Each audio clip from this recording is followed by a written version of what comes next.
Hi friends, എല്ലാവർക്കും പൊടീസ് വേൾഡിലേക്ക് സ്വാഗതം.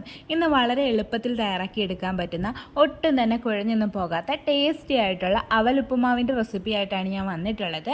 അപ്പം നമുക്കിതെങ്ങനെ തയ്യാറാക്കുന്നതെന്ന് നോക്കാം. അവലുപ്പുമാവ് തയ്യാറാക്കുന്നതിനായിട്ട് ഞാനിവിടെ 1 കപ്പ് അവലാണ് എടുത്തിട്ടുള്ളത്. 250 ml കപ്പിൽ 1 കപ്പ് അവലാണ്.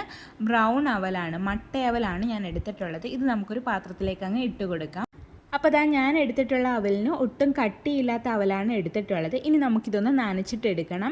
അതിനായിട്ട് ഒരു ഗ്ലാസ്സിൽ കുറച്ച് വെള്ളം എടുത്തിട്ട് കുറച്ച് ഉപ്പും കൂടി ഞാൻ കലക്കിയിട്ടുണ്ട്. എന്നിട്ട് നമുക്ക് ഇതിലേക്കൊന്ന് നനച്ച് കൊടുക്കാം.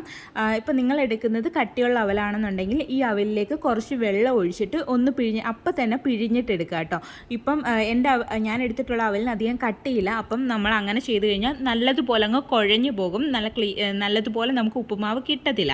അപ്പോൾ ഇങ്ങനെ കട്ടിയില്ലാത്ത അവലാണ് നിങ്ങൾ എടുക്കുന്നതെന്നുണ്ടെങ്കിൽ ഇങ്ങനെ മാത്രമേ ചെയ്ത് കൊടുക്കാൻ പാടുള്ളൂ.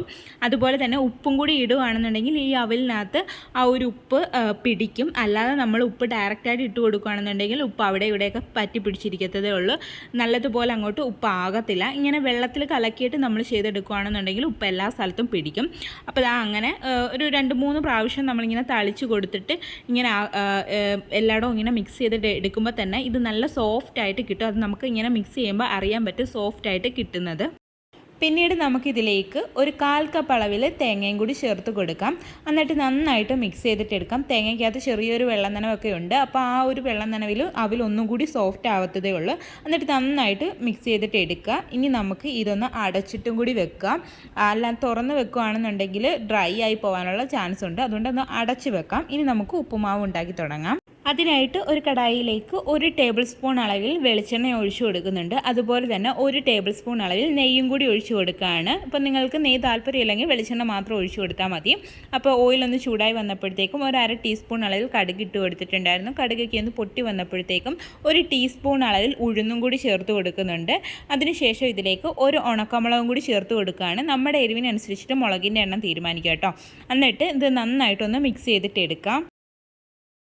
ഉഴുന്നിൻ്റെ കളറൊന്ന് മാറി വരുമ്പോഴേക്കും നമുക്കിതിലേക്ക് കാഷ്യൂനട്ട് ചേർത്ത് കൊടുക്കാം. ഞാൻ ഇവിടെ ഒരു 10 എണ്ണം എടുത്തിട്ടുണ്ട്. നമ്മുടെ ഇഷ്ടത്തിനനുസരിച്ചിട്ട് നട്ട്സൊക്കെ എടുക്കുക കേട്ടോ. എന്നിട്ട് അതും ചെറുതായിട്ടൊന്ന് വഴറ്റിയെടുക്കുക. ഇതിൻ്റെ കളർ ചെറുതായിട്ടൊന്ന് മാറി വരുമ്പോഴേക്കും ഞാൻ ഇതിലേക്ക് കുറച്ച് ഉണക്കമുന്തിരിയും കൂടി ചേർത്ത് കൊടുക്കുന്നുണ്ട്.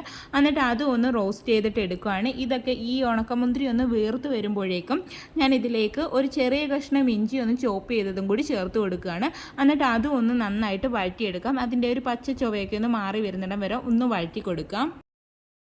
പിന്നീട് നമുക്കിതിലേക്ക് സവാളയും കൂടി ചേർത്ത് കൊടുക്കാം. ഞാനിവിടെ ഒരു ചെറിയ സവാളയുടെ പകുതി സവാളയാണ് എടുത്തിട്ടുള്ളത്. അതൊന്ന് നന്നായിട്ട് ചോപ്പ് ചെയ്തെടുത്തിട്ടുണ്ട്. എന്നിട്ട് ഒന്നും കൂടി ഒന്ന് മിക്സ് ചെയ്തെടുത്തതിന് ശേഷം നമുക്കിനി ഇതിലേക്ക് പച്ചമുളകും കൂടി ചേർത്ത് കൊടുക്കാം. ഞാനിവിടെ ഒരു ചെറിയ പച്ചമുളകാണ് എടുത്തിട്ടുള്ളത്. എന്നിട്ട് അതൊന്ന് ചെറുതായിട്ട് അരിഞ്ഞെടുത്തിട്ടുണ്ട്. അതും കൂടി ചേർത്ത് കൊടുക്കാം. ശേഷം ഇതിലേക്ക് കുറച്ച് കറിവേപ്പിലയും കൂടി നമുക്ക് ചേർത്ത് കൊടുക്കാം. എന്നിട്ട് ഇത് നന്നായിട്ട് അങ്ങ് വഴറ്റിയെടുക്കാം. കളറൊന്നും ചേഞ്ച് ആവണ്ട, എങ്കിലും നന്നായിട്ടൊന്ന് വഴറ്റിയെടുക്കാം. അതിനുശേഷം ഇതിലേക്ക് കുറച്ച് ക്യാരറ്റും കൂടി ചേർത്ത് കൊടുക്കാം. ഏകദേശം ഒരു 1/4 കപ്പ് അളവിൽ ക്യാരറ്റ് ഞാൻ എടുത്തിട്ടുണ്ട്. അതൊന്ന് ചോപ്പ് ചെയ്തെടുത്തതാണ്. അതും കൂടി ചേർത്ത് കൊടുത്തിട്ട് ഒന്ന് മിക്സ് ചെയ്തിട്ട് എടുക്കാം. ഇനി നമുക്കിതിലേക്ക് ആവശ്യമായിട്ടുള്ള ഉപ്പ് ചേർത്ത് കൊടുക്കാം. അവലിൽ നമ്മൾ ഉപ്പ് ചേർത്തിട്ടുണ്ട്. ഈ ഒരു വെജിറ്റബിൾസിന് ആവശ്യമായിട്ടുള്ള ഉപ്പ് മാത്രം ചേർത്ത് കൊടുത്താൽ മതിയാകും. എന്നിട്ട് ഇത് നന്നായിട്ടൊന്ന് മിക്സ് ചെയ്തെടുത്തതിന് ശേഷം നമുക്കിതൊന്ന് അടച്ച് വെച്ചിട്ട് 1 മിനിറ്റ് നേരത്തേക്കൊന്ന് കുക്ക് ചെയ്തിട്ട് എടുക്കാം. ഇനി ഇതിലേക്ക് നമുക്കൊരു 1/4 ടീസ്പൂൺ അളവിൽ മഞ്ഞൾപ്പൊടിയും കൂടി ചേർത്ത് കൊടുക്കാം. എന്നിട്ട് നന്നായിട്ട് മിക്സ് ചെയ്തിട്ട് എടുക്കാം. ഈ ഒരു മഞ്ഞൾപ്പൊടിയുടെ പച്ചക്കുത്തൊന്ന് മാറുന്നിടം വരെ ഒന്ന് വഴറ്റിയെടുക്കാം. അതിനുശേഷം നേരത്തെ നമ്മൾ റെഡിയാക്കി വെച്ചിട്ടുണ്ടായിരുന്ന ആ അവലും തേങ്ങയും കൂടിയുള്ള മിക്സ് ഇതിലേക്ക് ചേർത്ത് കൊടുത്തതിന് ശേഷം നന്നായിട്ട് മിക്സ് ചെയ്തിട്ട് എടുക്കാം. അതിനുശേഷം ഇതിലേക്ക് കുറച്ച് വെള്ളം ഒന്ന് തളിച്ച് കൊടുത്തതിന് ശേഷം ലോ ഫ്ലെയിമിൽ അടച്ചു വെച്ചിട്ടൊന്ന് കുക്ക് ചെയ്തിട്ട് എടുക്കാം. ഞാൻ ഇവിടെ 1 ടേബിൾ സ്പൂൺ അളവിലോളം വെള്ളമാണ് ഒഴിച്ചു കൊടുത്തിട്ടുള്ളത്. ശേഷം ഇതൊന്ന് ഓപ്പൺ ചെയ്തിട്ട് നന്നായിട്ട് മിക്സ് ചെയ്തിട്ട് എടുക്കാം. അപ്പോൾ നമ്മുടെ ടേസ്റ്റി ആയിട്ടുള്ള ബ്രേക്ക്ഫാസ്റ്റ് റെഡി ആയിട്ടുണ്ട്. അവലുപ്പുമാവ് കുഴഞ്ഞൊന്നും പോകാതെ തന്നെ കിട്ടും. നമുക്ക് രാവിലെയോ വൈകിട്ടോ ഒക്കെ റെഡിയാക്കി എടുക്കാൻ പറ്റുന്ന ഒന്നാണ്. ഹെൽത്തിയാണ്. അപ്പോൾ എല്ലാവരും തയ്യാറാക്കി നോക്കണേ. വീഡിയോ ഇഷ്ടമായിട്ടുണ്ടെങ്കിൽ ഒന്ന് ലൈക്ക് ചെയ്യണേ. ആദ്യമായിട്ട് ചാനൽ കാണുന്ന കൂട്ടുകാരൊക്കെ ഉണ്ടെങ്കിൽ പ്ലീസ് ഒന്ന് സബ്സ്ക്രൈബ് ചെയ്ത് സപ്പോർട്ടും കൂടി ചെയ്യണേ. വീണ്ടും നല്ലൊരു വീഡിയോ ആയിട്ട് വരാം. Thanks for watching.